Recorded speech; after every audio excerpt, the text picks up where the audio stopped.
sudah membahas tentang salah satu jenis sensor suhu, yaitu PT100 atau PT1000. Di praktikum atau di pertemuan kemarin kita sudah sedikit menjelaskan tentang sifat-sifat dari PT.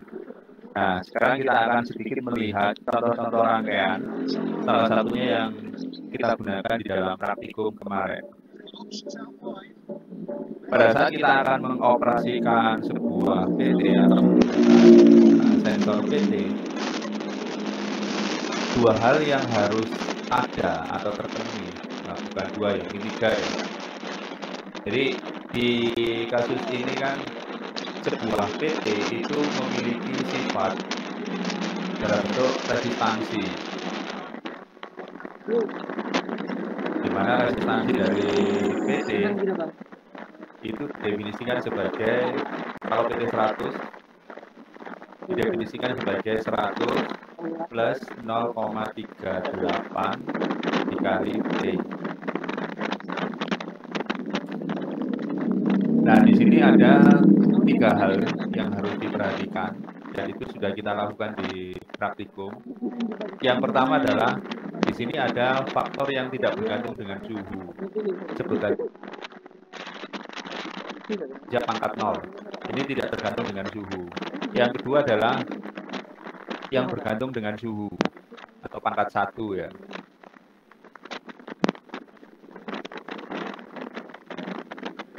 Sebenarnya ada beberapa yang lain lagi, pangkat 2, 3 dan seterusnya, cuman itu dianggap diabaikan. Berarti di sini ada tiga hal. Yang pertama, kalau PT ini dioperasikan pada sebuah rangkaian, maka R ini harus diubah menjadi V. Nah, salah satu cara yang paling gampang untuk mengubah R menjadi V ya dengan dikalikan I. Artinya PT ini, RPT ini harus dikombinasikan dengan sebuah sumber arus I. Maka dia bisa dikonvert menjadi tegangan. Kalau sudah menjadi tegangan ya terserah mau diapakan gitu. Terus yang kedua, di sini ada nilai yang tidak bergantung dengan suhu. Nilai yang tidak bergantung dengan suhu ini menyebabkan RPT memiliki karakteristik yang outputnya tidak 0 saat suhu 0. Gitu ya. Jadi saat suhu 0 derajat, outputnya justru 100 ohm. Atau kalau sudah dikonvert ke dalam bentuk tegangan, maka outputnya adalah ya tergantung sumber arusnya ya. Kalau sumber arusnya misalkan di praktikum saya sudah menyampaikan bahwa standarnya harusnya arus yang diberikan itu sekitar 1 mA harusnya ya. Tapi di praktikum kita menggunakan 10 mA dengan alasan outputnya biar gede. Meskipun akan kalau direalisasikan ini akan menyebabkan pemanasan diri. Oke, jadi kita abaikan masalah ini. Jadi kalau di praktikum dengan diberikan sumber arus 10 mA, maka pada saat 0 derajat itu muncul tegangan 1 volt. Tegangan ini akan terus keluar meskipun tidak dipengaruhi oleh suhu. Nah, tentu saja tegangan ini atau nilai resistansi ini akan sangat mengganggu di dalam operasi yang berikutnya. Meskipun sebenarnya tidak ada masalah sih. Meskipun ini kalau dibaca oleh ADC, ya nanti bisa diproses oleh ADC. Namun secara prinsip, 1 volt atau 100 ohm ini tidak berguna. Sehingga harus dilakukan prosedur pengurangan.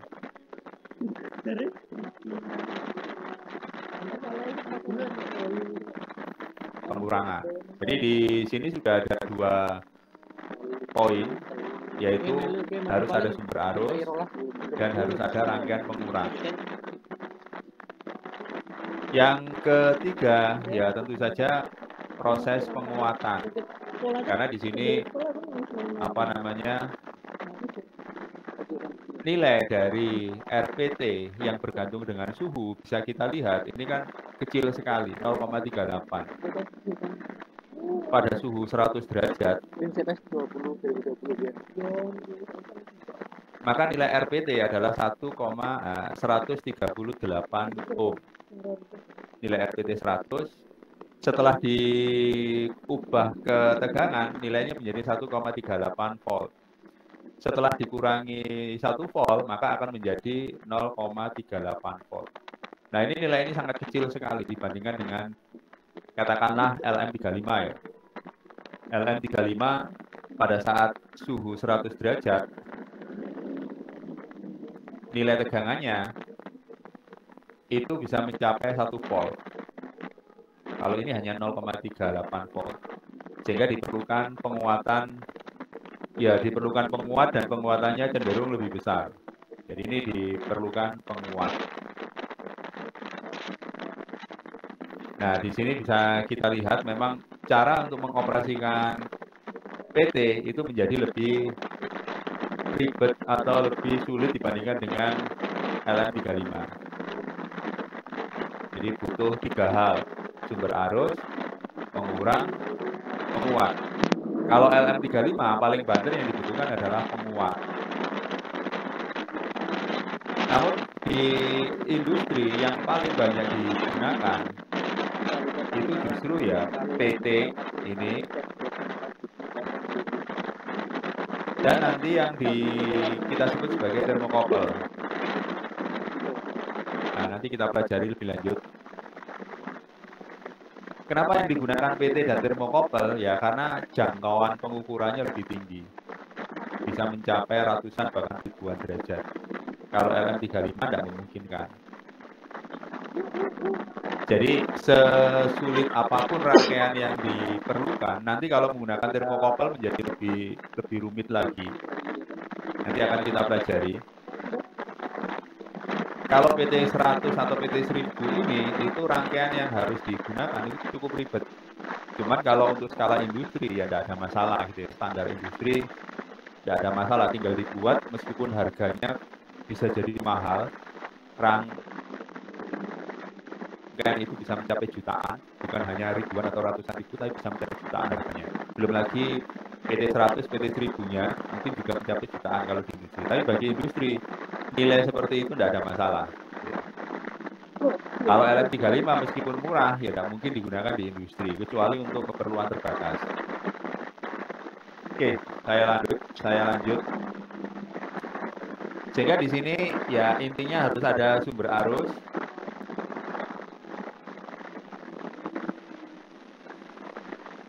sumber arus, harus ada pengurang, dan harus ada penguat. Rangkaian apapun selalu seperti itu kalau di PT 100 atau PT 1000. Meskipun mungkin ada yang bisa disederhanakan dan bisa langsung masuk ke microcontroller. Sebagai contoh, ini contoh rangkaian yang disarankan di datasheet PT 100 atau PT 1000-nya. Ini misalkan yang digunakan di sini PT 100, berarti nilainya 100 ohm pada suhu 0 derajat. Di sini ada sumber arus. Bisa kita lihat sumber arusnya cukup rumit untuk menghasilkan 1 mA.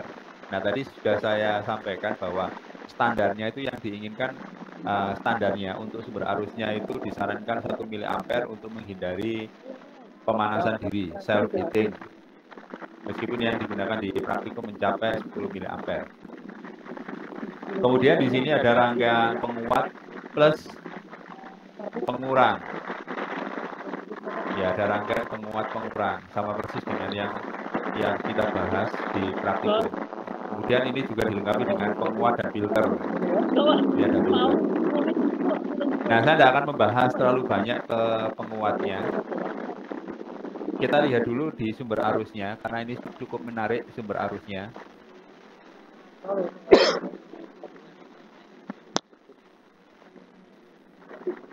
Kita coba hitung-hitungan di sumber arusnya. Jadi ini saya tidak akan membahas semuanya, karena bisa terlalu lama. Saya fokus ke sumber arusnya saja.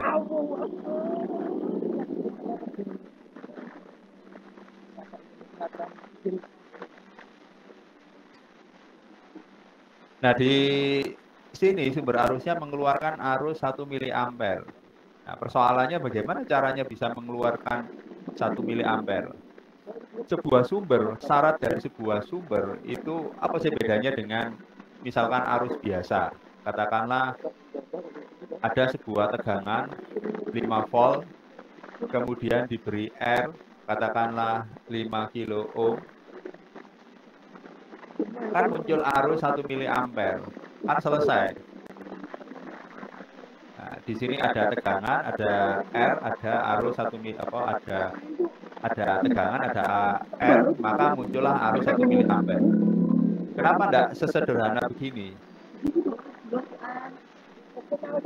Rangkaian ini bukan disebut sebagai sumber. Arus yang keluar ini itu tidak bisa disebut sebagai sumber. Kenapa? Karena syarat dari sebuah sumber itu salah satunya sifatnya stabil.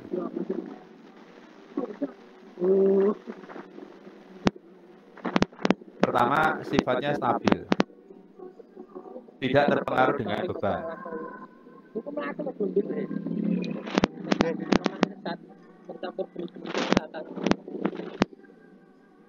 Nah, yang tidak terpengaruh dengan beban ini relatif ya, tergantung dari kemampuan dari sumbernya. Sestabil apa? Ada yang sangat stabil, ada yang ya pokoknya stabil gitu ya. Dia bisa mempertahankan nilainya.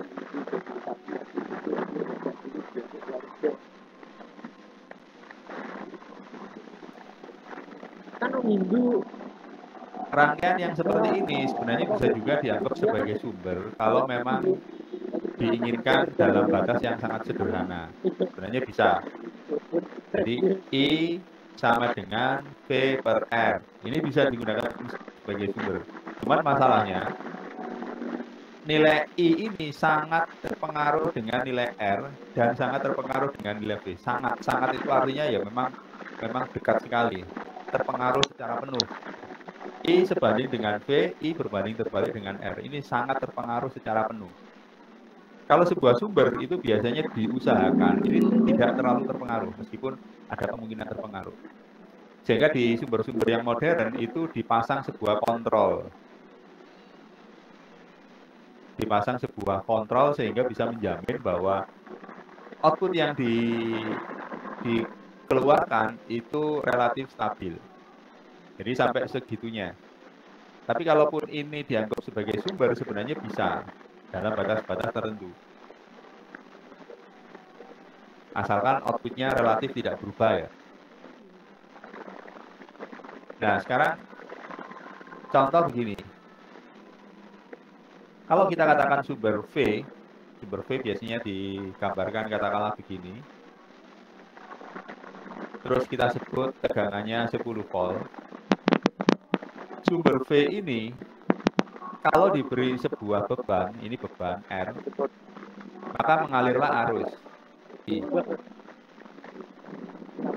Nah, 10 volt ini bisa dianggap sebagai sumber. Kalau diberi beban berapapun, tegangannya tetap 10 volt. Mintanya seperti itu. Karena ini kan sumber tegangan, bukan sumber arus ya. Idealnya begitu. Berapapun beban yang digunakan, maka tegangannya tetap 10 volt. Demikian juga dengan sumber arus. Biasanya kalau secara teori sumber arus dituliskan begini. Misalkan di sini sumber arus 1 miliampere. Maka berapapun R yang dipasang, arus yang mengalir itu harus tetap 100 miliampere. 1 miliampere. Apakah R-nya 1 ohm, 2 ohm, 1 kilo, 2 kilo, arus yang mengalir tetap 1 miliampere. Itu yang disebut dengan sumber arus. Secara ideal gitu ya. Secara ideal. Cuman tadi secara praktek bisa sangat relatif, tergantung kebutuhan. Apakah harus sestabil itu atau tidak. Oke, sekarang kita balik ke topik kita, sumber arus. Di sini diperlukan sebuah sumber arus. Ya, gambar sumber arus bisa macam-macam ya. Ada yang gambar seperti ini, ada yang gambar satu bulatan saja. Terserah. Sebuah sumber arus yang harus mengalirkan 1 miliampere, maka sumber arus ini harus dirancang sedemikian rupa supaya dia stabil. Oke. Kalau misalkan saya tanya sumber arus,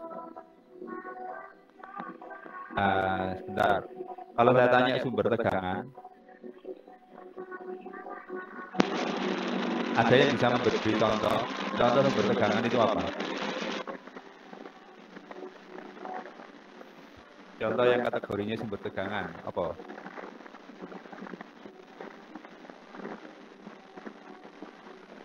Baterai, Bapak. Ya, contoh paling gampang baterai, adaptor, atau sebut apalah aki, gitu ya. Kalau sumber arus, contohnya yang kalian ketahui, apa sumber arus?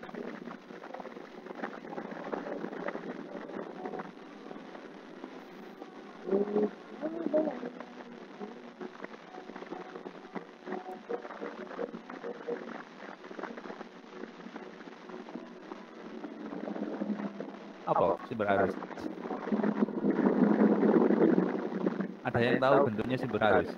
Kalau di Proteus kalian menggunakan sumber arus, maka realnya misalkan coba buat sumber arus, apa bentuknya sumber arus itu? Atau dari mana?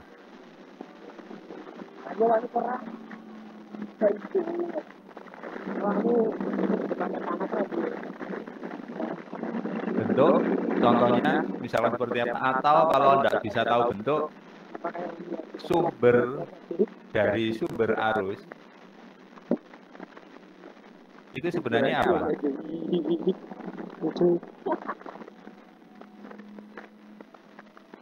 Di teori, di rangkaian listrik sampai mungkin bolak-balik di perkenalan sumber arus. Dan sumber arus sendiri itu apa sih sebenarnya?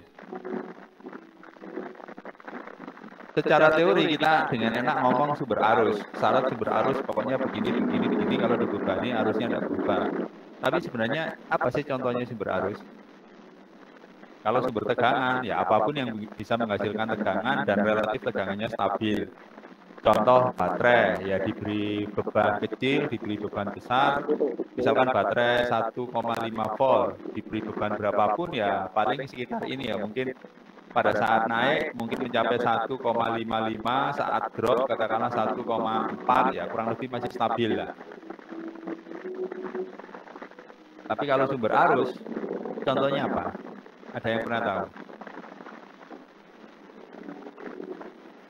Ya sumber arus itu sendiri, apa? Ada yang mau jawab? Dinamo. Dinamo.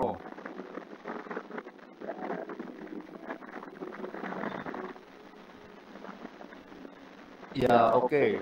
Kalau di dalam prinsip kelistrikan, kalau ada sebuah lilitan, kemudian diputari dengan medan magnet, maka dia akan menghasilkan arus.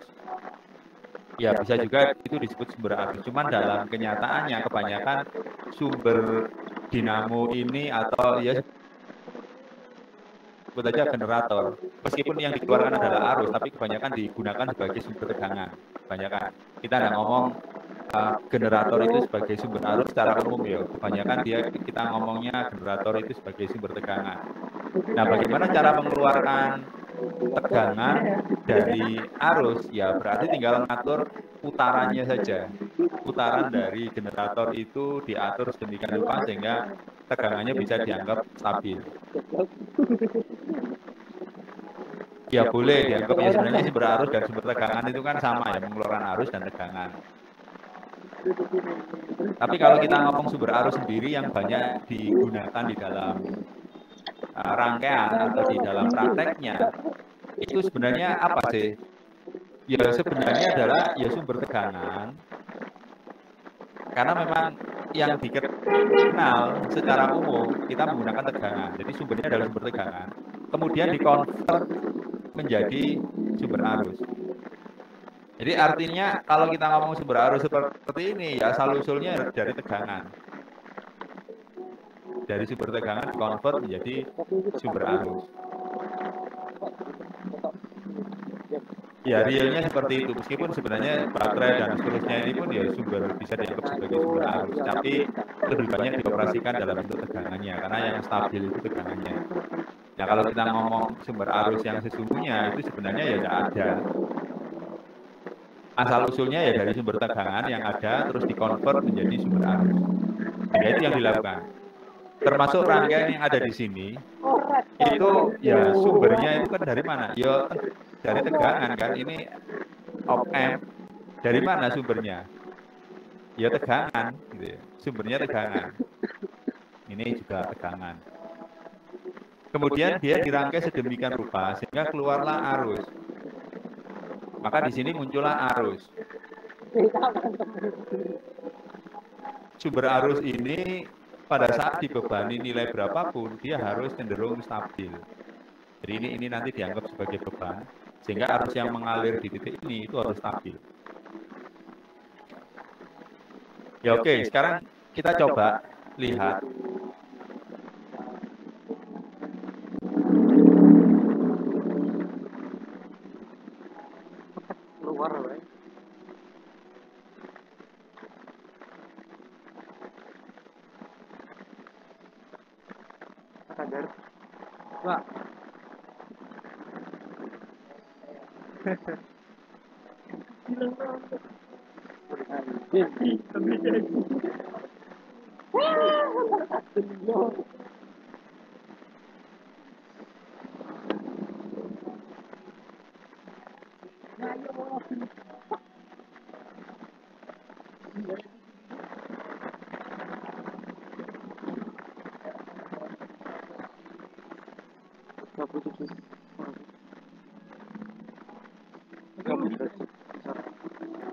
Sama guys ini jadi merek itu main. Sama guys ini lawas. Kabeh sih, kabeh. Itu lah sekarang. Enggak sadar.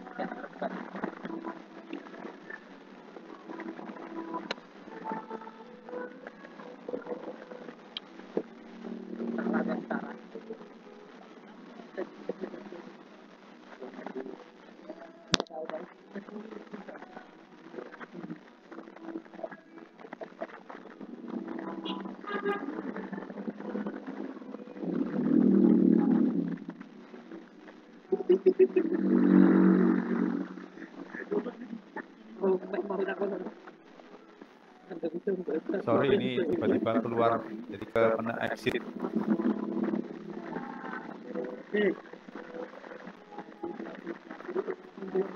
Terima tolong.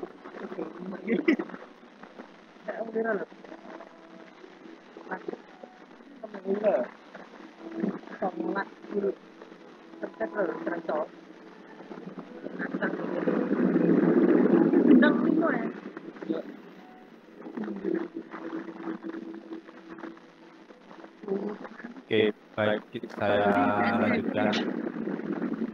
Jadi prinsipnya di sini bagaimana caranya kita bisa membangun sebuah sumber arus dari sumber tekanan. Oke, sekarang salah satu contohnya kita lihat rangkaian ini.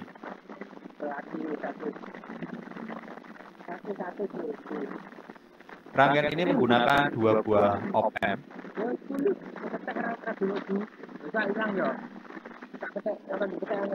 Nah, saya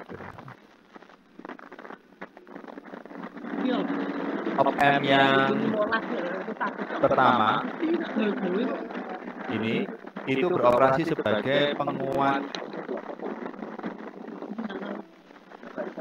berapa kali ini? Coba dilihat rangkaian ini, penguat yang pertama ini yang saya tulis ini dioperasikan sebagai penguat apa dan berapa kali? Kalau kalian lihat penguatannya berapa kali?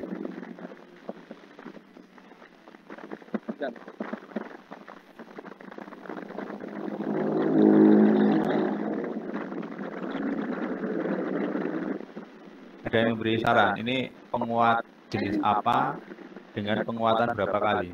Kira-kira yang digunakan di sini. Kalau dilihat kan inputnya di sini, outputnya di sini.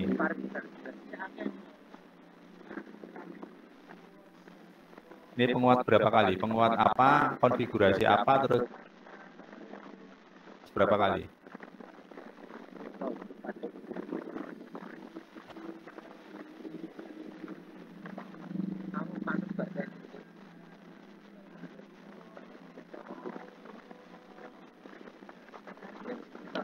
Tidak ada yang tahu? Izin menjawab, Bapak. Iya. Non-inverting amplifier penguatannya 1 kali, Bapak. 1 kali, ya non-inverting ya, karena inputnya di plus, umpan baliknya di ground 1 kali, masa 1 kali, ayo. AB sama dengan 1 plus R per R, berapa kali? 2 kali, Bapak. Ya, 2 kali, jadi penguatan 2 kali. Oke, ini saya sederhanakan dalam bentuk penguat 2 kali. Saya gambarkan lagi. Ada penguatan 2 kali. Saya gambarkan, ini 2 kali. Kemudian yang ini,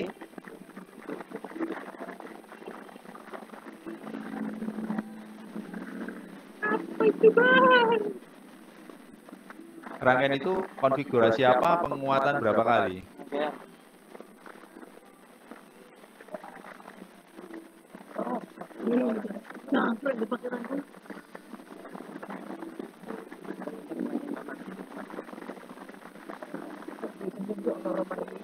Ayo, yang lainnya, masa enggak ada yang jawab.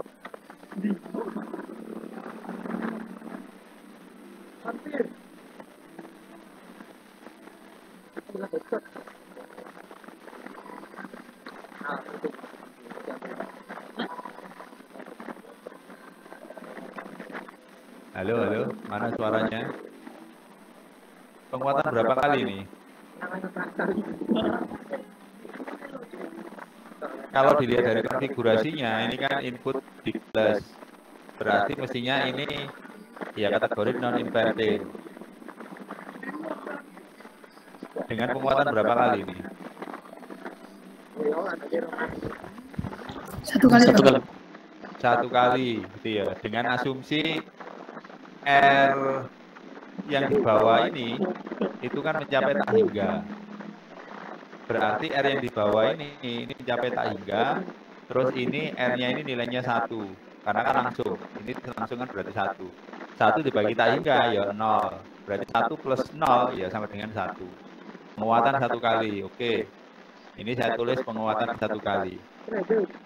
Mungkin ada yang bisa menjelaskan, loh ngapain kok dibuat penguatan 1 kali, kok iseng sekali? Kalau penguatan 1 kali kan tidak ada gunanya. Buat apa kok dioperasikan dalam penguatan 1 kali ya? Mestinya pernah diajarkan ini di RLA aktif.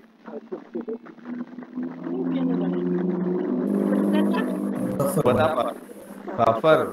Kenapa harus di buffer? Ayo tahu lagi. Kenapa harus di buffer? Memangnya di sini ada sesuatu yang harus diyakinkan benar, harus apa gitu ya? Apakah ada sesuatu yang di sini yang harus berusaha dijaga? Mungkin arusnya biar tidak turun. Ya, di sini kan kita lihat ada percabangan ya, ada arus yang diambil dan seterusnya ke rangkaian berikutnya.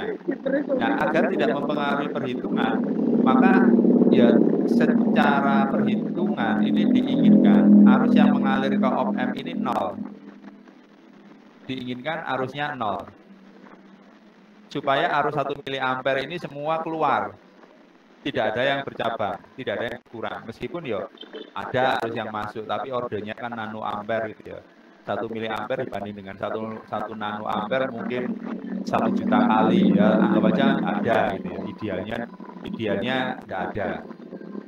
Nah, bagaimana caranya supaya arus yang masuk ke bagian belakang ini bisa diblok, bisa sama dengan 0? Ya dipasanglah buffer ya. Jadi ini berfungsi sebagai buffer. Oke, jadi hanya untuk menahan saja, memastikan arus tidak 0. Arus yang mengalir adalah 0. Oke, saya gambarkan lagi. Ini tadi keluar, kemudian ada R. Terus ini output.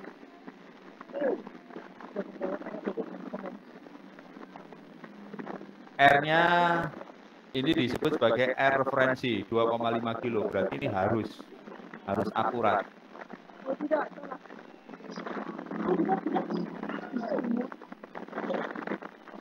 Kemudian di outputnya ini itu ada 2 R ini. Kira-kira kalau kalian bisa menebak, ini rangkaian buat apa ini?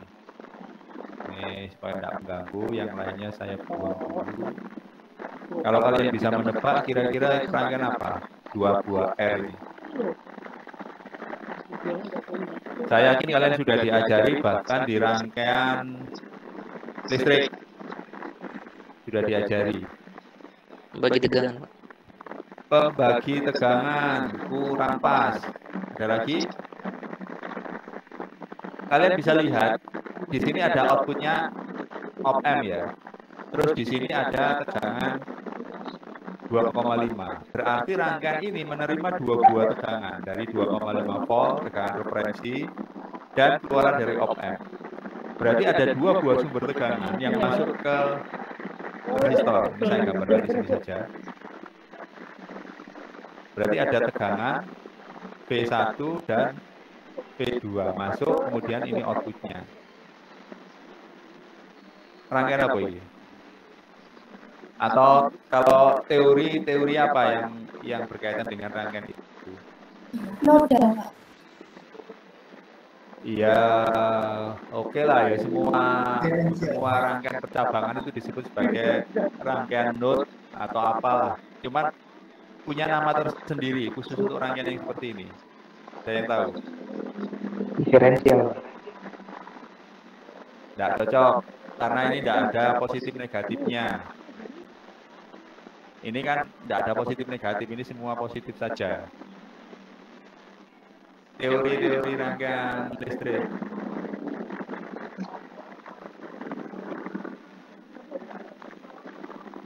Biasanya gambarnya gini. Gambarnya saya gambarkan. Biasanya misalkan begini.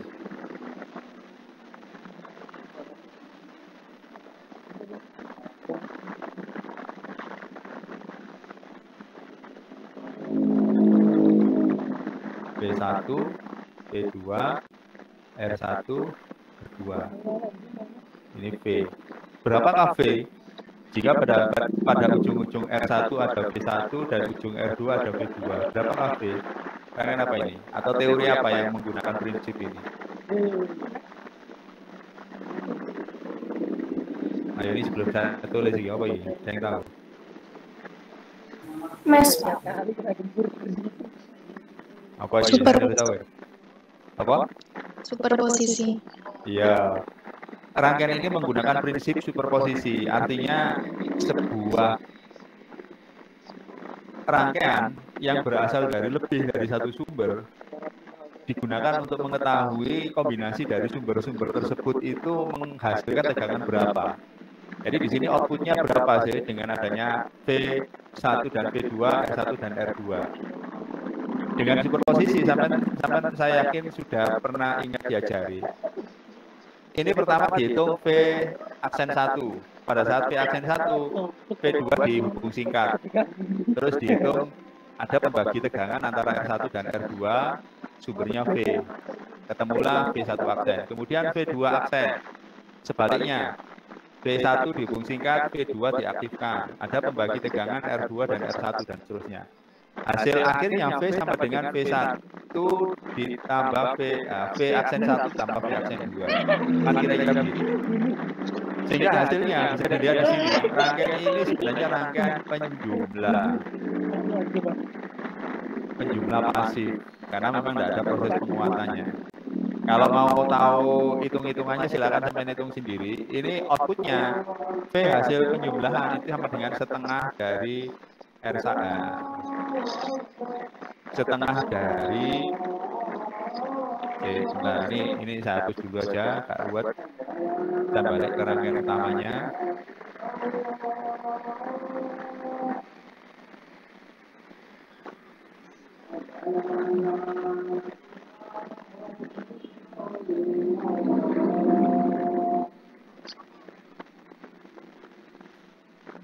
Saya gambarkan lagi, langsung ke rangkaiannya.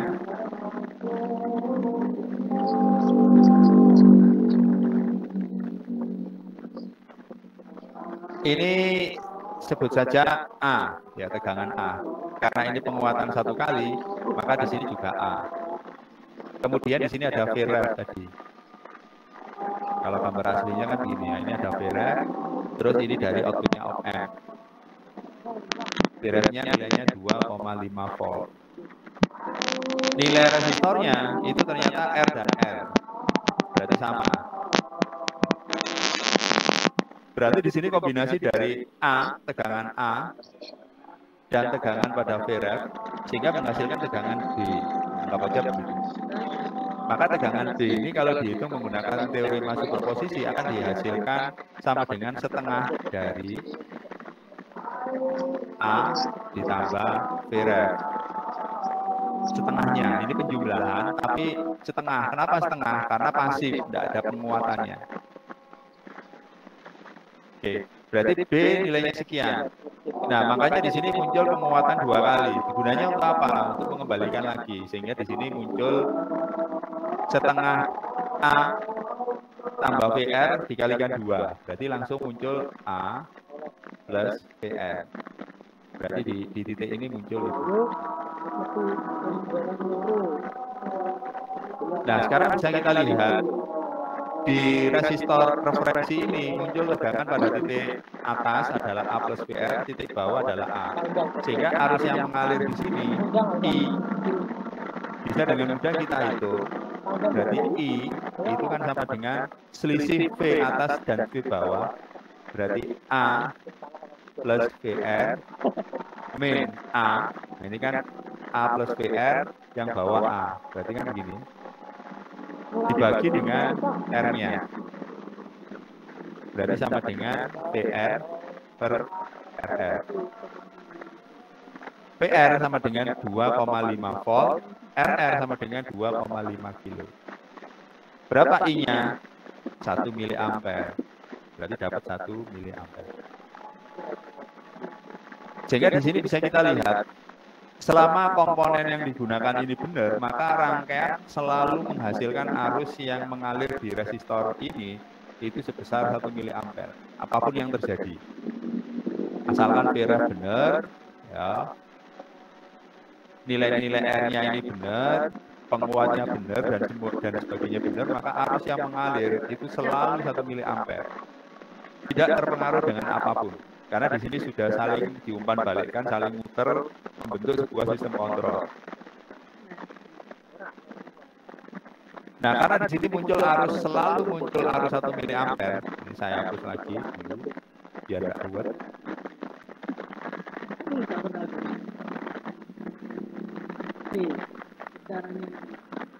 Karena di sini selalu muncul arus 1 miliampere. Maka arus ini pasti mengalir kan. Kalau mengalir ke sini, nggak bisa, ini sudah diblok oleh buffer 0. Berarti akibatnya apa? Ya dia mengalirnya keluar. Apapun yang terjadi, dia harus memaksa mengeluarkan 1 miliampere. Misalkan pada bagian luar ini dipasang resistor, maka arus yang mengalir pada resistor ini ya ikut-ikutan 1 miliampere. Lo tahu dari mana ini 1 miliampere? Ya tahu dari sini.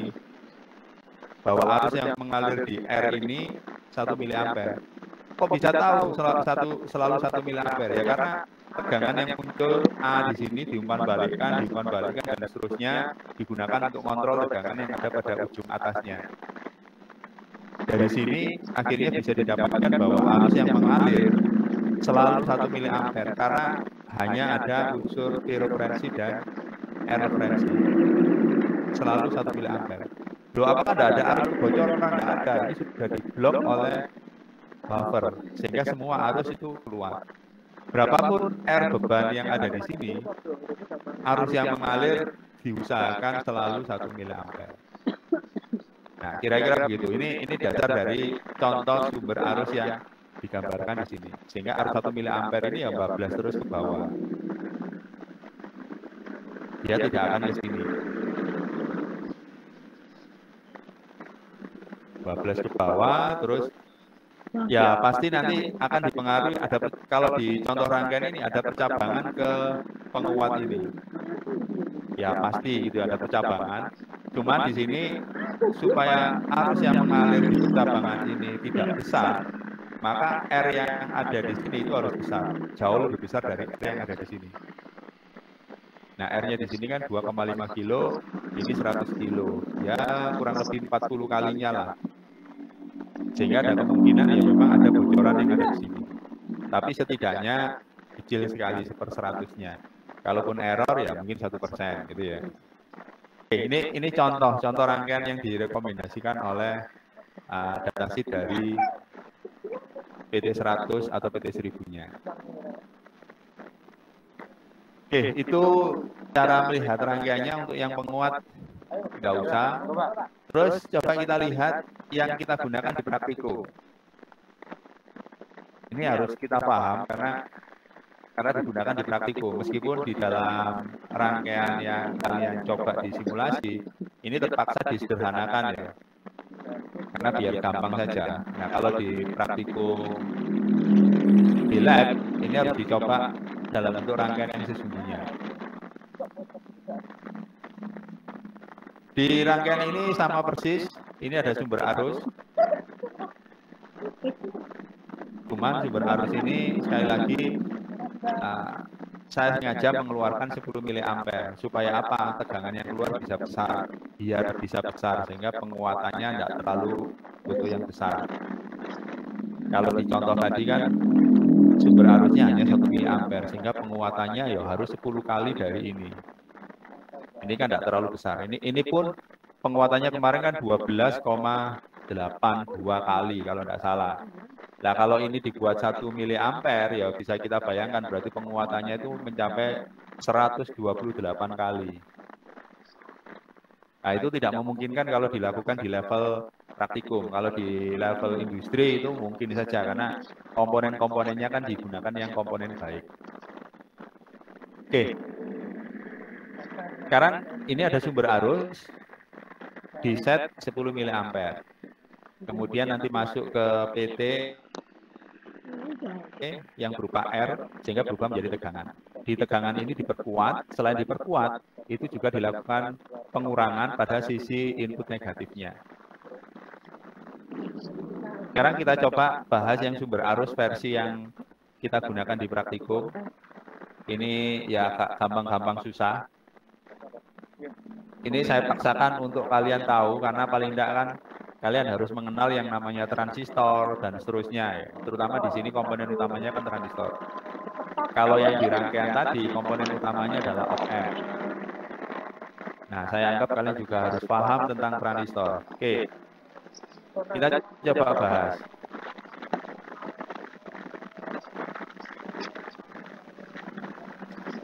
Ini supaya gampang saya bersihkan dulu. Sekarang saya bersihkan dulu. Nanti sebenarnya akan kita bahas pada bagian yang lain, tapi tidak apa-apa lah.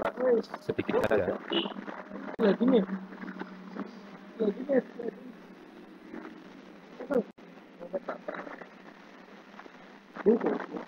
Sebuah sumber supaya stabil pasti ada yang namanya referensi. Referensi ini digunakan sebagai penentu hitung-hitungan gitu ya. Untuk memastikan hitung-hitungannya benar. Contoh di rangkaian tadi, itu kan ada R referensi dan ada V referensi. Tetap selalu ada yang namanya referensi, sesuatu yang dianggap fix, sesuatu yang dianggap benar, maka akan menghasilkan yang benar. Kalau referensinya salah, ya akan menghasilkan yang salah. Jadi di kasus ini, sumber referensi yang bisa digunakan itu diode Zener diode. Saya tidak akan menjelaskan aneh-aneh tentang Zener diode. Referensi yang digunakan itu nilainya sekitar 4,7 volt. Nah, asal tahu saja Zener diode ini sebenarnya referensi yang jelek untuk ukuran tegangan, untuk ukuran referensi tegangan. Kenapa? Karena nilainya tidak akan pas sama dengan 4,7. Bisa lebih kecil, bisa lebih besar. Errornya besar sekali. Oke, kita di sini tidak membahas tentang error, kita membahas tentang cara kerja. Berarti diode Zener ini menyebabkan tegangan di ujung-ujung plus di sini. Dan pada basis itu memiliki tegangan 4,7. Berarti di sini sampai di sini 4,7 volt. Oke, sampai di sini tidak ada masalah. R ini hanya sebagai sumber arus bagi diode Zener. Karena diode Zener ini untuk menghasilkan tegangan, dia butuh arus. Ya. Nah, ini bolak-balik. Jadi diode Zener itu butuh arus untuk menghasilkan tegangan. Kalau tidak ada arus, dia tidak akan muncul tegangan. Nah, sumber arus itu dijamin dari resistor ini. Karena resistor sederhana, maka ada kemungkinan kan arus yang lewat ini tidak stabil. Arus yang lewat tidak akan stabil. Namun diode Zener ini memiliki kemampuan untuk menstabilkan output tegangannya dengan cara menyerap atau melewatkan arus tertentu sehingga dia berusaha mempertahankan tegangan yang ada. Saya tidak akan membahas ini kecuali sampai tanya. Oke, sekarang berikutnya komponen lain yang berperan di dalam sistem ini itu transistor tentu saja. Ini komponen yang kedua yang sangat berperan. Oke, saya kepingin tanya ke kalian. Ini paham transistor. 13, 2 di rangkaian elektronika 1 ya, 1. Saya gambarkan resistor. Saya gambarkan versi yang gampang saja. Ini terpaksa saya detailkan karena terkait dengan rangkaian elektronika dan mahasiswa elektronika harus paham sekali. Ini ada RE, ini ada RC, ini transistor. Kemudian ini ada sumber tegangan.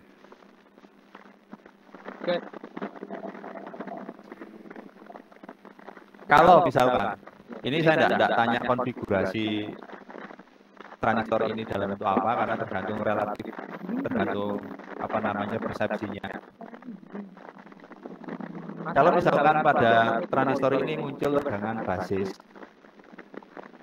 sama dengan tertentu, di contoh tadi kan 4,5 ya, berarti di sini tegangannya 4,7 volt sesuai dengan tegangannya Zener tadi ini 4,7. Maka pada basis sampai ke bawah, ini ya muncul tegangan 4,7. Tentu saja. Saya kepingin tanya ke kalian, tegangan pada emitor ini kira-kira berapa? Sesuai dengan yang kalian tahu. Pernah diajari, ini kira-kira tegangannya berapa?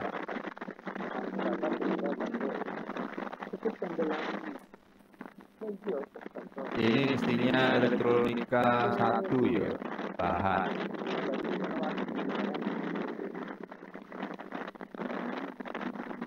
Silakan, ada yang tahu tegangan pada RE itu jadinya berapa?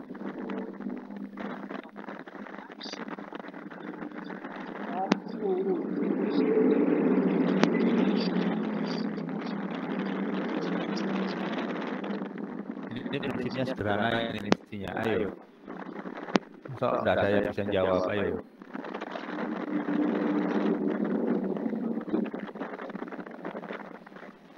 Kelas 1 semester 1 ini. Rangkaian elektronika 1. Pembahasan tentang piranti, ya transistor ya. Atau elektronika 2. Elektronika 2 itu rangkaian. Yos, ini tegangan RE ini berapa?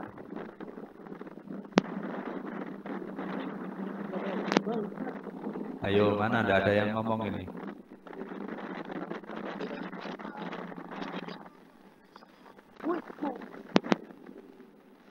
Halo. 5,4 Pak. 5,4. Gak kuali ya? Misalkan transistor ini saya buat ekuivalennya, kan ini bisa dianggap seperti ini ya. Biasanya gambarnya apa ya? Ekuivalen diodenya ya. Kan begini ya. Oke, gini ya. Di sini ada 4,7 volt, maka di sini itu ada berapa?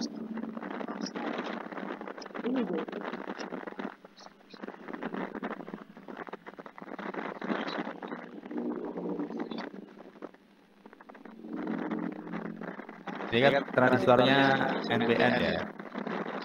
Arah panahnya ke bawah. Berarti kalau disetarakan dengan diode kira-kira begini. Ini berapa ini? Tegangan pada emitor. Ini kan kaki emitor, ini kaki kolektor. Yuk, berapa? Oke, saya sederhanakan lagi. Kalau saya punya tegangan 4,7 volt di sini, kemudian saya lewatkan ke diode. Output dari diodenya ini berapa? 4 volt. Ya, kurang lebih 4 volt. Alasannya apa? Di sini kan termakan oleh diode untuk forward bias-nya. Forward bias-nya itu kan kalau diode silikon antara 0,5 sampai 0,7. Ya, tergantung arusnya ya. Kalau biasanya arusnya kecil 0,5, 0,7. Ada yang mengatakan rata-ratanya ya 0,6. Terserah lah, pokoknya kira-kira maksudnya begitu. Berarti terjadi kekurangan tegangan, anggap aja 0,7 paling gampang hitungnya. Berarti tinggal 4 volt. Oke, berarti saya balik lagi di sini. Berarti berapa tegangan pada RE?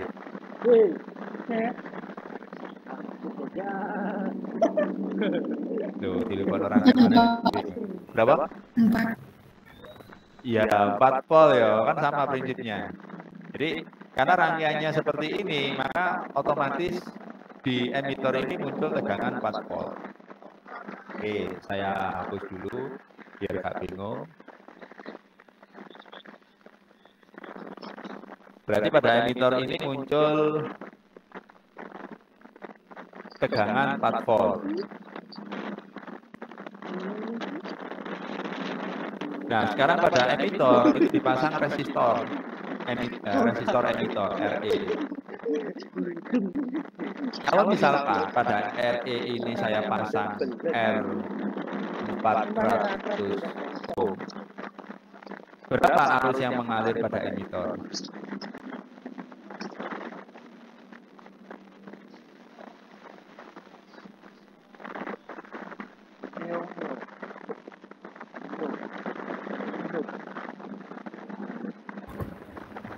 mA mungkin, Pak. 10 miliampere. Oke, ini kita abaikan masalah error ketelitian dan sebagainya ya.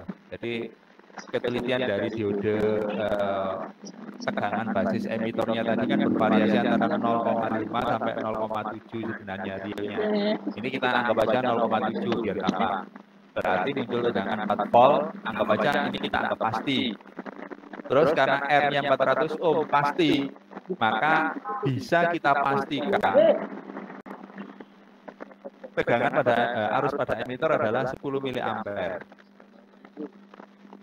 Jadi kita anggap ini tadi kan dari tegangan Zener pasti kita anggap pasti 4,7.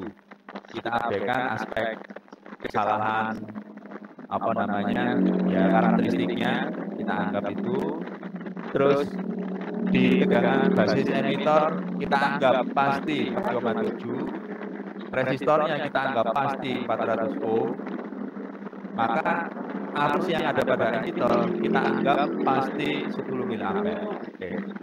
Dari sini bisa kita lihat dalam kondisi apapun, kalau lingkungan yang ada di sekitar ini itu pasti, maka bagian-bagian luar di dalam rangkaian ini, di luar rangkaian ini, itu tidak akan mempengaruhi.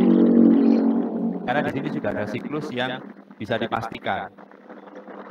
Kita yakin Zenernya pasti, kita yakin tegangan diode emitornya, diode basis emitor pasti, kita yakin resistor emitornya pasti, maka bisa kita pastikan arus yang mengalir pada resistor adalah 10 miliampere. Ini kita anggap ideal, sekali lagi kita anggap ideal ya, pasti begitu. Oke, sekarang kita balik. Ini saya buang biar gampang. Oke. Nah, di lingkungan sampai tahap bawah ini sudah kita anggap pasti. Ini kita kurungi, ini pasti. Di sini adalah pasti. Perkara tidak pastinya adalah perkara kualitas dari komponennya. Nah, sekarang tadi kan kita niatnya mau membuat sumber arus. Nah, sumber arus itu sumber yang tidak terpengaruh dengan beban. Berarti beban nilai berapapun, hampir-hampir bisa dipastikan arusnya tidak berubah. Nah, di kasus ini beban itu ya R ya. Beban itu kan umumnya adalah sebuah resistansi. Harus dipasang di mana? Kalau dipasang di basis, ya mempengaruhi tegangan diode sendernya. Kalau dipasang di emitor, ya pasti nanti akan mempengaruhi arus kerjanya, 10 mA-nya. Maka satu-satunya cara untuk memasang beban itu di kolektor. Di sini dibatasi ada ruang lingkup, ini pasti, yang di atas tidak pasti.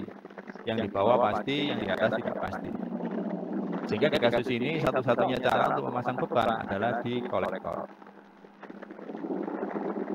Oke, sekarang kita urut lagi persoalannya. Berarti kalau beban dipasang di kolektor, maka kita harus tahu arus yang mengalir pada kolektor itu berapa sih. Oke, seperti yang pernah kalian pelajari terkait dengan arus basis, arus emitor, arus kolektor, hubungan antara arus kolektor dan titik-titik arus emitor atau arus basis itu apa? Ya, memuaskan sekali ya permainan dari ini. Di sini yang kita ketahui pasti adalah arus emitor. Kita anggap pasti 10 mA. Arus basis tidak tahu. Arus basis di sini tidak tahu. Sehingga karena tidak tahu, mestinya nanti kita abaikan saja. Kita buang saja. Sekarang yang terkait arus emitor, arus kolektor, arus basis, kita kan harus tahu berapa sih sebenarnya arus kolektor. Karena arus kolektor itu yang nanti keluar di beban. Sampai sebutkan rumus-rumus yang terkait arus emitor, arus basis. Apa?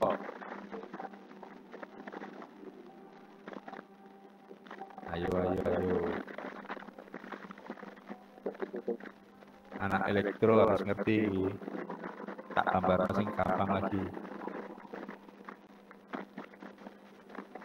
Ini teorinya. Yang terkait dengan ini apa saja rumus-rumusnya yang pernah kalian pelajari?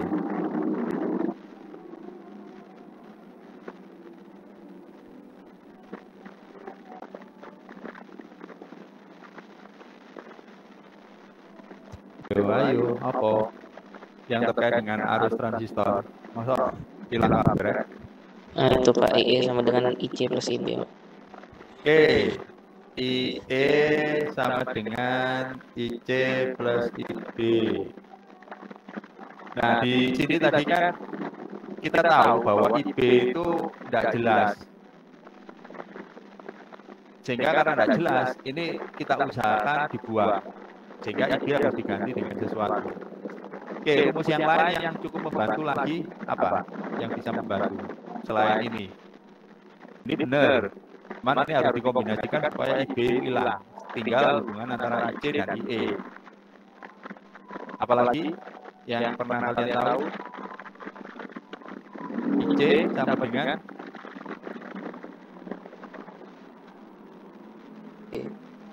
apa? Alfa kali ini. Alfa kali B. Ini ya. Saya nggak tahu maksud sampai tadi apa-apa. Iya. Ini ada yang menyebut beta ya. Iya. IC sama dengan IB kali HFE atau beta. Contoh HFE yang sering kalian terima itu berapa? Yang paling sering sampai diajari?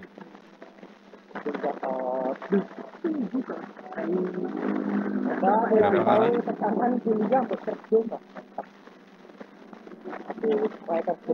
Ya, yang paling sering diajarkan 100 kali, meskipun beta sendiri bisa bervariasi dari 10 sampai 1000. Nah, di dalam hitung-hitungan teori supaya gampang bisa membaca 100 kali biar enak hitungnya, karena sangat bervariasi sekali. Diambil berapapun ya tetap tidak sesuai, sehingga diambil 100. Oke, sekarang ini coba kita kombinasikan, karena IB dibuang, berarti kita ganti IB sama dengan IC dibagi HFE kan gitu. Nah, supaya saya tidak nulisnya panjang-panjang, saya tulis beta ini aja. Berarti IB ini dibuang diganti. Jadi saya tulis lagi IE sama dengan IC ditambah IB-nya diganti dengan ini. IC plus beta. Atau kalau kita gabung jadi satu, berarti IE sama dengan IC dalam kurung 1 plus per beta. Beta sekitar 100. Berarti seper beta 0,01. Ditambah 1, ya berarti kurang lebih IE sama dengan IC dikalikan 1,01. Ini kalau dengan penguatan 100 kali. Atau IC sama dengan IE dibagi 1,01. Kalau misalkan kita sayang atau eman membuang ini, ya sebenarnya tidak masalah 1,01. Tapi kalau kita lihat 1,01, ya supaya daripada ngeluh-ngeluh ini kita bulatkan saja 1. Apalagi kalau penguatannya misalkan mencapai 500 kali, 300 kali, ya tambah lebih kecil lagi. Sehingga secara umum bisa kita lihat, berarti IC ini hampir sama atau mendekati nilainya IE. Sedikit lebih kecil dari IE, tapi bisa diabaikan. Kalau IE tadi kita pastikan 10 miliampere tadi hasil hitung-hitungan tadi, maka IC ini hampir bisa dipastikan sama dengan 10 miliampere. Artinya kalau di IC ini dipasangi beban, maka pada beban ini hampir dipastikan bisa mengalir arus 10 miliampere. Maka bisa kita sebut bahwa rangkaian ini itu sebagai sumber arus.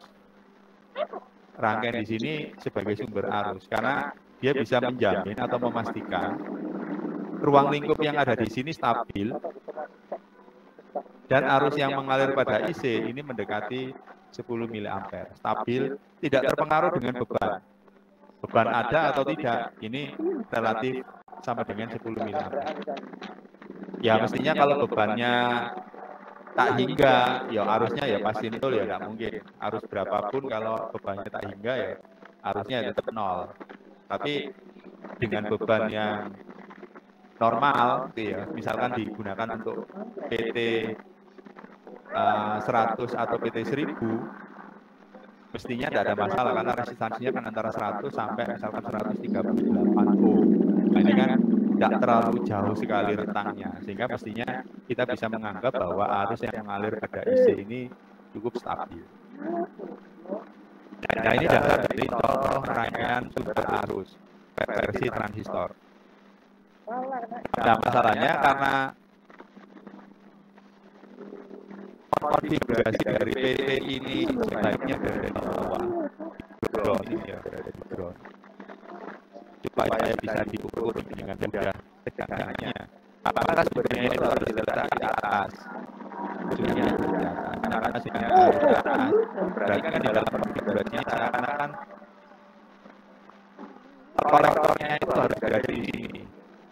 Emitornya berada di bawah, di atas, basisnya di sini. Sehingga transistor yang digunakan dibalik, menggunakan transistor kayak ini.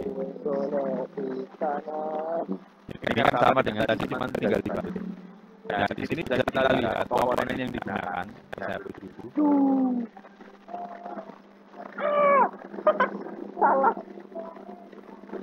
Yang pertama yang pasti adalah tekanan pada basis emitor 4,7. Ini dianggap pasti. Kalau pas error itu lain. Kita anggap pasti 4,7. Kemudian dengan arus dengan 4,7, maka tekanan pada emitor ini, basis emitor ini, tekanan pada emitor ini juga 4 menjadi 4 volt. Karena hilang di diodenya basis emitor. Kita anggap diodenya basis emitor ini 0,7, maka sisa tekanan itu dapat volt.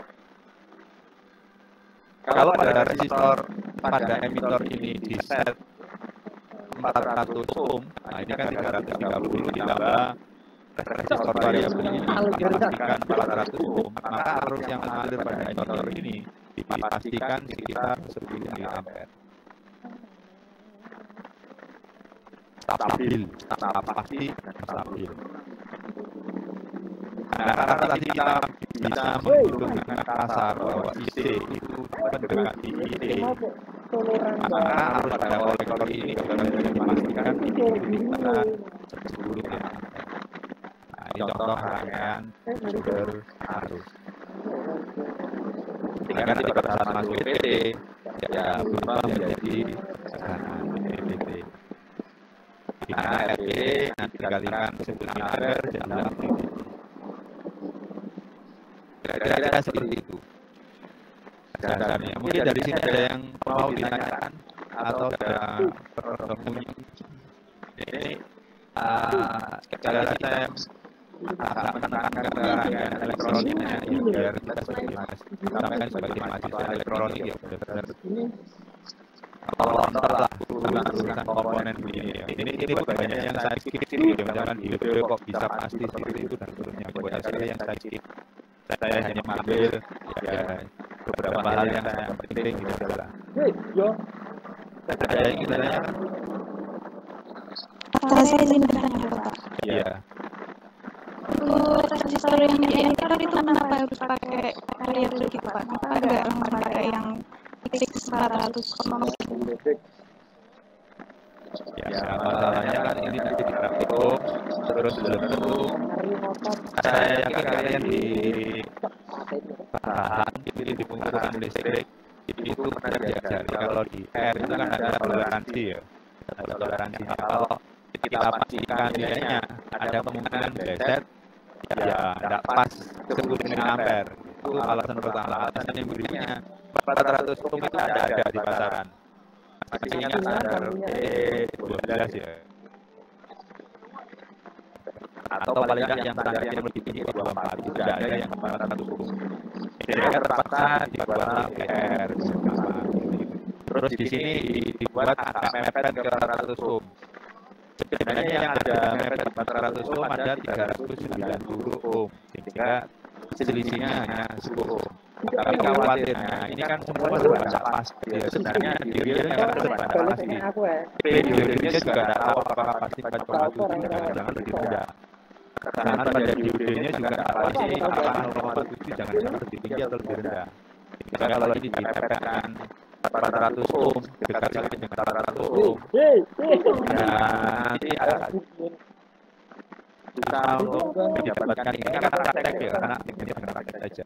Jadi terpaksa harus ditambah ITR biar kita bisa mengukur memastikan bahwa arusnya 10 mA. Itu saja alasannya. Ini adanya dengan kondisi prakteknya yang ya sebenarnya tidak pasti juga, gitu. Harus ditulis. Nah, untuk kondisi prakteknya ini PR ini harus dipilihkan RR yang sering disebut sebagai multi turun, multi turn. Artinya yang hijau atau biru itu ya, terus ada kodenya di atasnya ini supaya pergerakannya halus. Kalau sudah diset benar ya dibiarkan. Kalau kondisi yang besar ya nanti goyang-goyang ke belakang. Kira-kira itu. Ada yang mau ditanyakan? Ini kita sampai jam berapa ya?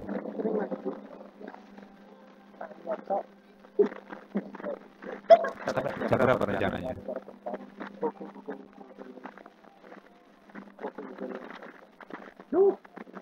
Mari baca.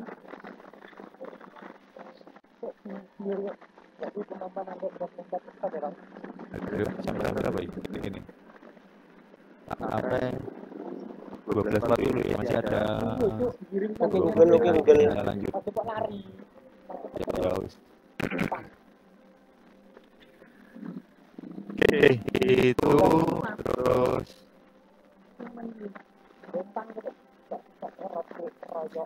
untuk rangkaian pengukuran ini dijelaskan tidak ya?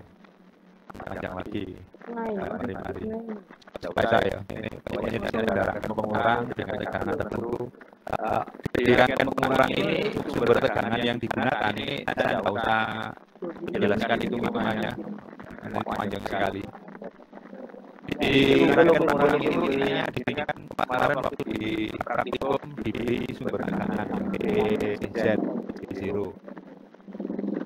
Nah, karena sebenarnya waktu kalian praktikum BZ-nya kan di 1, sekian gitu, sekali, itu sekali. Kalau kita menggunakan sumber tegangan tertentu, misalkan genre diode, itu kan tidak ada yang keluar tekanan seperti itu. Jadi di sini digunakan adalah dua buah diode yang seri. Nah ini ya terus terang jelas sekali, ini kan variasi tegangannya sangat besar. Jadi kan di dua diode ini nanti muncul tekanan 1 sampai 1,4 volt. Ini variasinya jelas sekali sebenarnya, tapi terpaksa. Kalau misalkan menggunakan genre video yang besar, kuatnya nanti waktu muter-muter potensinya jadinya kesulitan. Jadi di press sekitar 1 volt. Karena itu akan dua diode dari menggunakan genre diode. Ini sumber tegangan sekitar 1,4 volt lah. Ini saya tidak usah menjelaskan hitungannya. Ya, oke, kira-kira begitu. Itu rangkaian PT 100 yang nanti di praktikum atau yang direkomendasikan di stasiunnya. Oke, supaya tidak terlalu lama-lama, silakan kalau ada yang mau ditanyakan ini saya lanjut saja, masih ada waktu 20 menit. Jenis sensor suhu yang lain. Sensor suhu banyak. Salah satu yang lain yang disebut dengan NTC. Nanti dengan dari NTC ada yang disebut dengan PTC. Kedua jenis sensor ini itu sering disebut sebagai termistor. Thermal resistor, gitu ya, resistor yang berubah nilainya dengan suhu. Nah, apa bedanya dengan PT 100 dan 1000 yang tadi? Ya, beda bahan lah, beda bahan sehingga beda karakteristik.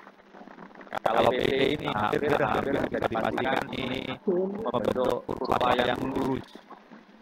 Tapi kalau NTC dan PTC ini tidak bisa dipastikan seperti itu. Karena bahannya murah dan sebagainya, maka karakteristiknya melengkung sekali. Di sini ada dua jenis, NTC dan PTC. Singkatan dari elemen negatif. Kalau P positif. Terus E temperatur biasa, temperatur koefisien. Artinya yang koefisien positif dan koefisien negatif. Yang disebut dengan koefisien suhu. Koefisien suhu.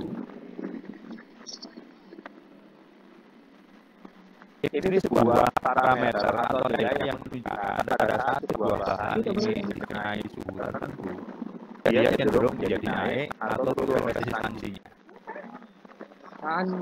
Normalnya, kalau kita bicara tentang sebuah bahan, jika sebuah bahan itu diberi suhu yang lebih tinggi, maka resistansinya naik. Ini normalnya. Sebuah bahan tertentu secara umum kalau diberi suhu yang lebih besar, maka resistansinya naik. Nah, karena secara umum maka sering disebut sebagai koefisiennya positif. Artinya pada umumnya begini. Karakteristiknya ya seperti PT 100 ini kan naik, 1 naik. Terus termasuk yang ini naik. Cuma ternyata ada bahan tertentu yang kalau dipanaskan resistansinya justru turun. Nah, bahan yang seperti ini yang menggunakan koefisien suhunya negatif. Berarti seperti ini, semakin tinggi suhunya, resistansinya semakin turun. Jadi di sini inilah istilah PTC, NTC. Sekali lagi beda NTC PTC dengan PT 100, PT 1000 dan sebagainya itu beda bahan saja. Dengan beda bahan maka beda karakteristiknya. Dimana PT 100 atau PT 1000 kita relatif lurus, gitu ya, karakteristik yang lurus sehingga mudah di dalam mengkalkulasinya. Tapi kalau NTC dan PTC itu tidak ada jaminan lurus, melengkungnya lebih banyak, itu aja lah. Oke, ini kita ambil contoh.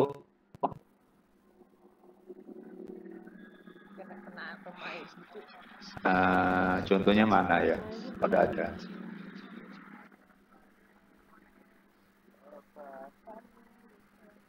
Kok tidak ada ya? Ya ini contoh rangkaian saja, mungkin kita tidak usah membahas. Contoh karakteristiknya. Nah, oke, ini contoh karakteristik dari bahan yang kita sebut NTC. Ini NTC masuk dalam kategori NTC. Semakin tinggi suhunya, resistansinya semakin turun. Nah, bisa dilihat kurvanya ini melengkung sekali. Turun ke bawah melengkung. Ya, mungkin seperti logaritmis atau apalah. Agak sulit untuk membuat sebuah formulasi seperti ini. Di sini diberikan contoh formulasinya. Wah, maut. Formulasinya maut seperti ini menggunakan persamaan eksponensial. Ini persamaan pendekatan dari grafik NTC tadi yang melengkung seperti ini. Ternyata membentuk karakteristik bisa didekati dengan karakteristik eksponensial.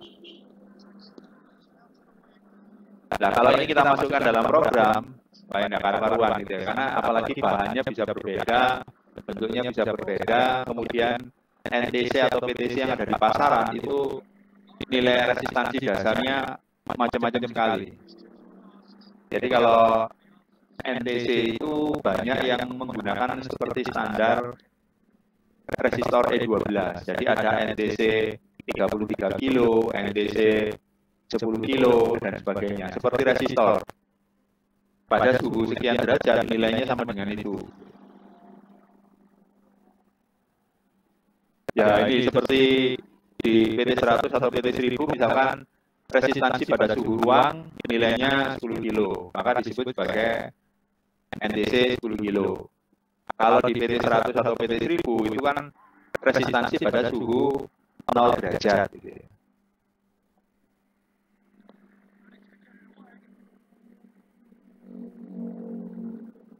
Ini contoh hanya pendekatan saja. Kondisi realnya itu yang biru, ini menggunakan skala logaritmis, kemudian hasil pendekatan formulanya itu yang merah, ini hampir mendekati sekali. Sehingga di sini menunjukkan bahwa perubahannya itu secara logaritmis atau eksponensial. Makanya tadi kan rumus pendekatannya menggunakan eksponensial. Oke, kita tidak perlu mempermasalahkan. Nah, kemudian yang berikutnya adalah ini contoh PTC. Kita lihat di sini, kalau NTC ini karakteristiknya masih lumayan lebih bagus kalau menurut versinya referensi ini. Tapi kalau PTC ini lebih parah. Nah, turunnya tidak jelas. Lebih parah. Contoh komponen PTC itu biasanya seperti bentuknya kapasitor biasanya. Seperti kapasitor dan ukurannya agak gede. PTC itu lebih banyak digunakan di dalam sistem power, pengaman.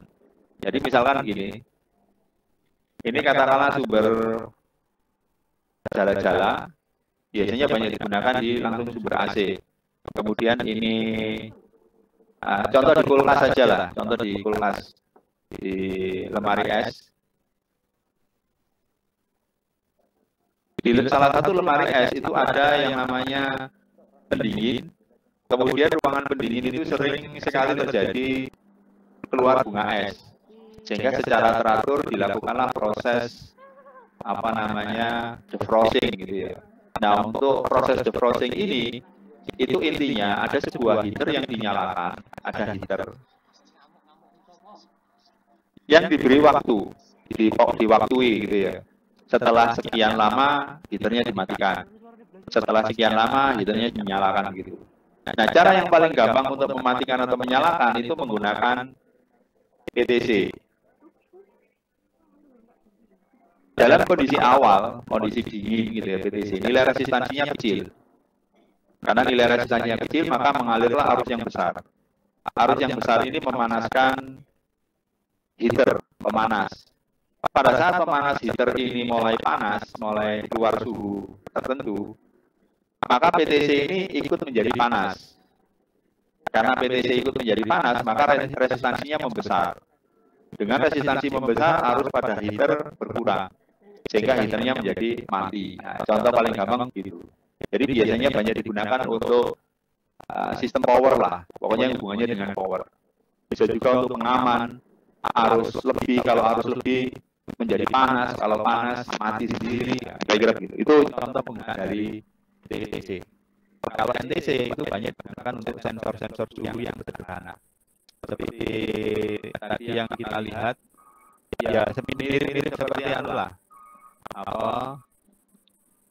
Ya pokoknya sensor suhu. Tapi tidak bisa digunakan untuk sensor suhu dalam arti membaca pesan suhu, karena akan sulit sekali, karena karakteristiknya tadi kan berubah secara eksponensial, sehingga yang paling banyak digunakan hanya sebagai detektor suhu saja. Sensor suhu dalam arti detektor, misalkan suhu mencapai nilai tertentu, ada sebuah rangkaian yang aktif atau rangkaian yang mati, sifatnya on-off saja, untuk mematikan atau menjalankan tertentu, alarm, kipas, atau apalah, banyak kan.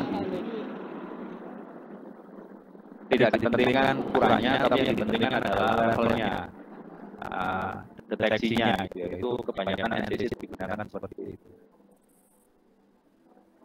Oke.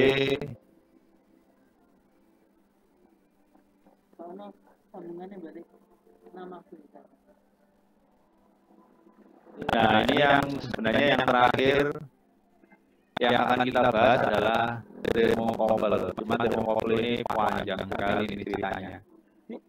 Lebih ruwet dibandingkan dengan yang PT100 atau PT1000. Ini masih ada waktu kurang lebih 10 menit. Ini saya mulai saja, tidak apa-apa. Mantap, berarti nanti kita bahas di pertemuan berikutnya. Thermocouple. Berarti di sini ada dua kata, thermo, ya apa aja suhu, ya, dan couple. Couple itu kira-kira kalau diterjemahkan, kenapa kok ada thermo dan couple? Couple itu di sini apa? Kira-kira couple ini kalau diterjemahkan apa ini? Pasangan, Bapak. Pasangan. Ya, kenapa kok thermo berpasangan? Ya, karena memang langsung saja sensornya itu ada dua yang berpasangan begini. Ada dua logam yang dipasangkan. Jadi sensornya terdiri dari sensor atau transdusernya terdiri dari dua logam yang dipasangkan dan digunakan untuk pengukuran suhu. Nah, prinsipnya cukup sederhana sebenarnya. Dua logam ini itu ya berpasangan tadi ya, itu disambung menjadi satu, kemudian diberi suhu tertentu sehingga dia akan mengeluarkan sebuah tegangan tertentu. Tegangan ini yang dideteksi atau dibaca oleh sistem, kemudian digunakan untuk jadi misalkan ini contoh proses kenaikan pemanasan air. Ya. Dan thermocouple itu terus terang saat ini paling banyak digunakan di industri. Ini paling banyak di industri. Alasannya kenapa? Ya saya sendiri kurang paham, tapi bisa dinalar bahwa thermocouple ini lama, sudah lama ada. Dan ini termasuk salah satu sensor yang cukup lama ada dan terbukti cukup banyak digunakan di industri, sehingga otomatis sampai sekarang industri masih mengenalnya adalah termokopel gitu ya, masih mengenal termokopel daripada sensor yang lain. Meskipun beberapa tahun ini, ya sudah lama ya, bukan beberapa tahun ini, sudah lama muncul yang namanya PT100 dan PT1000. Tapi PT100 dan PT1000 ini belum bisa menggantikan sepenuhnya termokopel. Saya sendiri kurang tahu alasannya, karena mungkin ya ini pemain baru lah katakanlah ya. Meskipun sebenarnya sudah lama, tapi dianggap jauh lebih baru daripada kalau termokopel. Termokopel ini jauh lebih lama, sehingga orang mengenalnya, industri mengenalnya untuk mengukur suhu ya termokopel gitu ya. Selain itu dari karakteristiknya, kalau termokopel ini bisa untuk mengukur suhu yang jauh lebih tinggi daripada PT100 atau PT1000. Jadi bisa ribuan, dan umumnya rata-rata ribuan. Dan karena bahannya rata-rata dari logam, sehingga praktis jauh lebih kuat dibandingkan dengan bahan platinum. Meskipun platinum ini dianggap logam yang kuat. Jadi itu kondisi yang ada di industri. Masih banyak menggunakan termokopel dibandingkan dengan PT100 atau PT1000. Meskipun dari sisi karakteristiknya harusnya lebih bagus PT100 atau PT1000. Kalau PT100 atau PT1000 itu karakteristiknya hampir linear gitu, hampir bentuk garis lurus. Sedangkan termokopel enggak. Termokopel itu hampir enggak lurus. Sehingga nanti cara membacanya juga lebih ribet. Tapi ya entah kenapa ya sampai sekarang masih banyak digunakan di industri.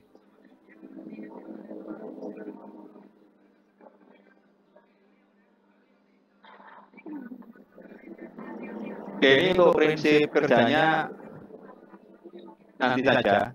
Ini saya berikan contoh-contoh saja.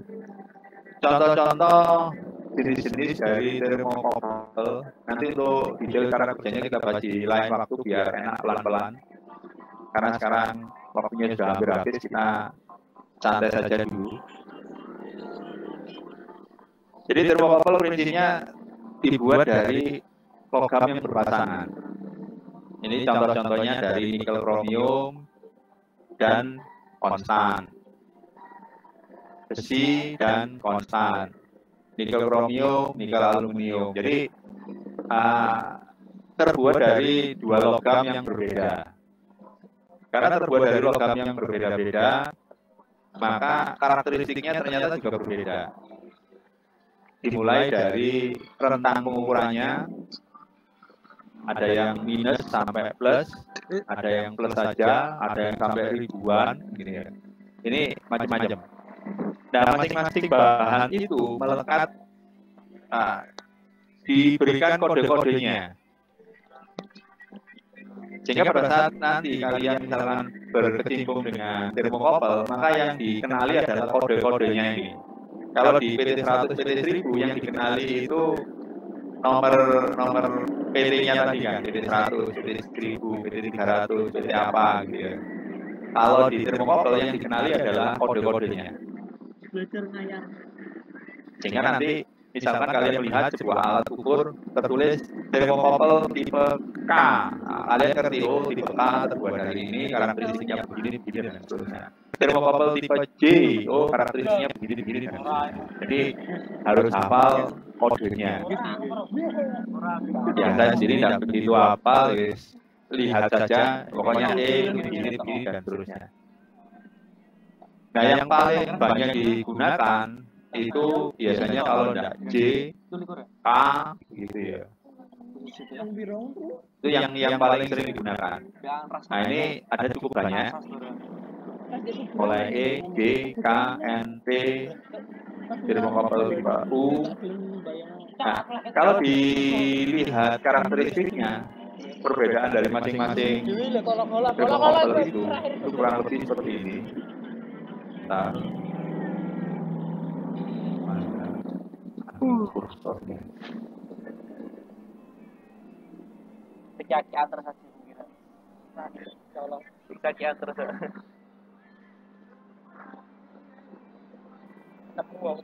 Ya, oke. Jadi ini contoh perbedaan karakteristik dari masing-masing termokopel. Termokopel E. Ini suhunya antara 0 sampai sekian. Tapi sensitivitasnya lumayan tinggi.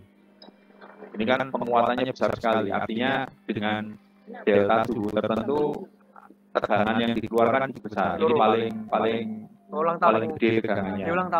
Terus ada termokopel tipe J, tipe A, dan seterusnya.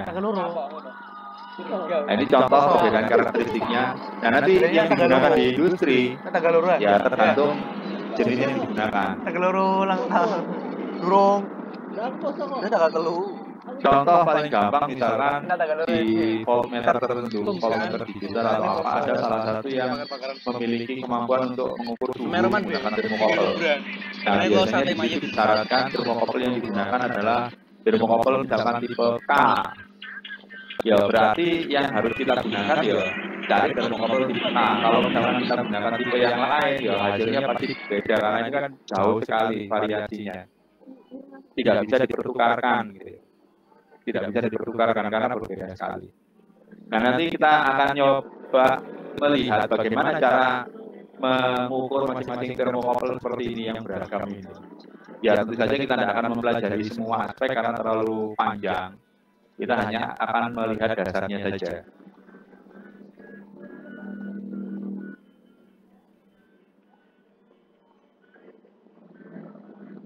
Oke, ini terakhir sedikit perbedaan antara